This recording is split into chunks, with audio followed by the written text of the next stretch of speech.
Biarpun etnis Tionghoa, tapi tetap kita orang Indonesia.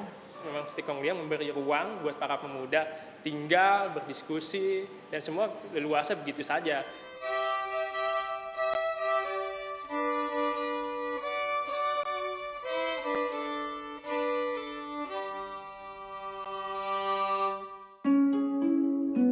...28 Oktober 1928, lebih dari 700 pemuda berkumpul di rumah ini, di Jalan Keramat Raya nomor 106, Jakarta, untuk menghadiri Kongres Pemuda kedua. Pemilik rumah tersebut adalah seorang warga keturunan Tionghoa bernama Sikong Lian. Bangga pasti bahwa rumahnya engkong saya jadi museum, bangga sekali. Gedung Keramat 106 itu dibeli oleh kakek saya, dan mula-mula awalnya dipakai buat kos-kosan dari anak-anak Stovia.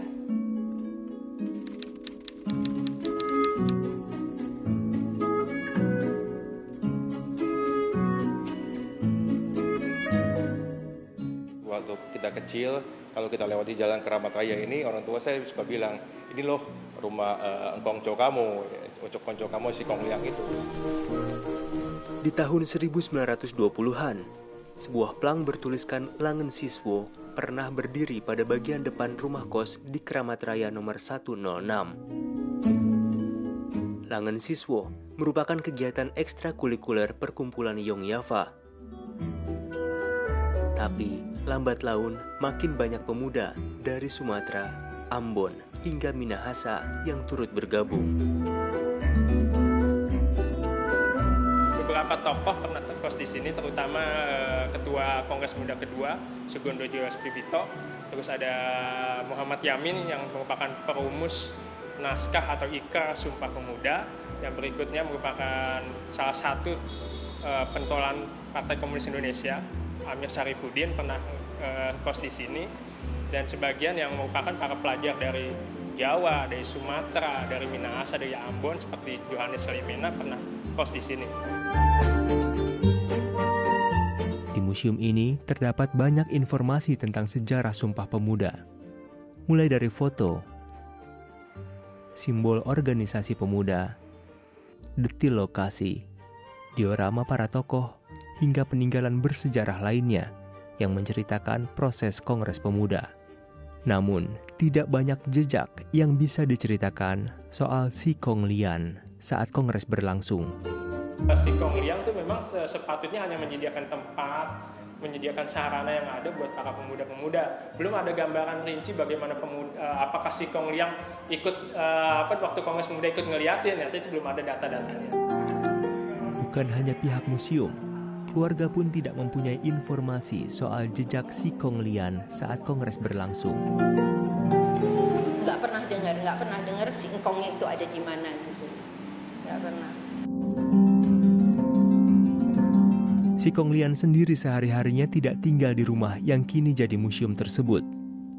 Pria yang berprofesi sebagai pedagang kasur itu tinggal di rumah lainnya di Jalan Senen Raya, tak jauh dari rumah Keramat Raya 106. Kini rumah tersebut dijadikan tempat praktek generasi keturunannya yang berprofesi sebagai dokter.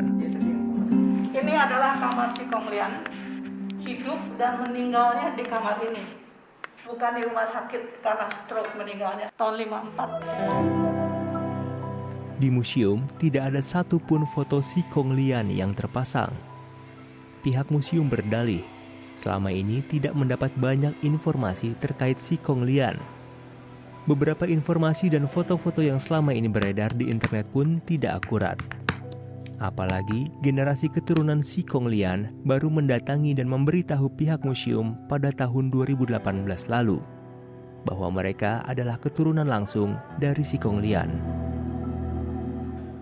Beberapa foto yang memang pada saat itu banyak beredar di internet, itu informasi cukup menyesatkan. Karena apa? Karena memang yang mereka publikasikan itu bukan Sikong Liang. Parahnya malah ya foto yang dipublikasikan itu foto pengusaha salah satu bank ternama, yaitu Lim Xiaoyong.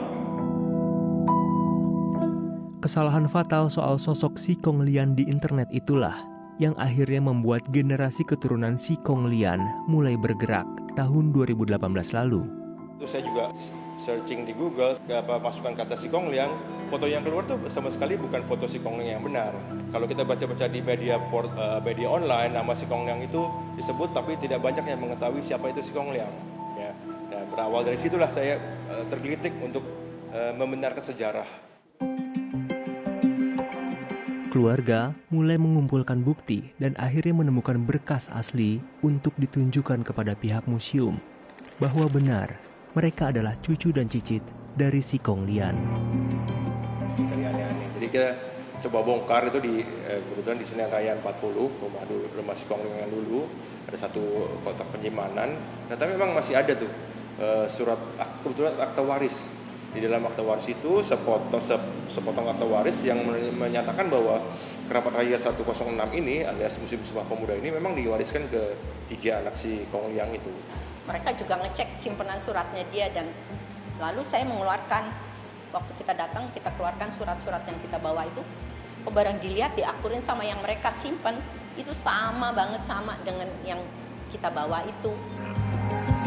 Pihak museum menyatakan di Badan Pertanahan Nasional atau BPN, sertifikat bangunan Museum Sumpah Pemuda masih atas nama Si Hok Lian, salah satu anak dan ahli waris dari Si Kong Lian. Yanti Silman adalah anak dari Si Hok Lian yang punya hak waris atas bangunan museum itu. Yang terakhir kita tahu dari ayah, Si Kong Lian berpesan bahwa rumah itu jangan dijual, gitu aja. Jadi ayah saya berpesan ke kita, itu rumah kita hibahkan ke negara. Ya, tujuan awal sebenarnya memang saya ingin meluruskan sejarah bahwa inilah foto Si Kong Lian asli. Dan ternyata memang di museum ini belum ada foto Si Kong Lian yang salah maupun yang benar. Apa ini sebetulnya untuk sejarah? Kita ingin ada satu tempat, satu ruangan yang dimana ada kakek saya fotonya dipajang. Sejarah pun tercipta di rumah ini.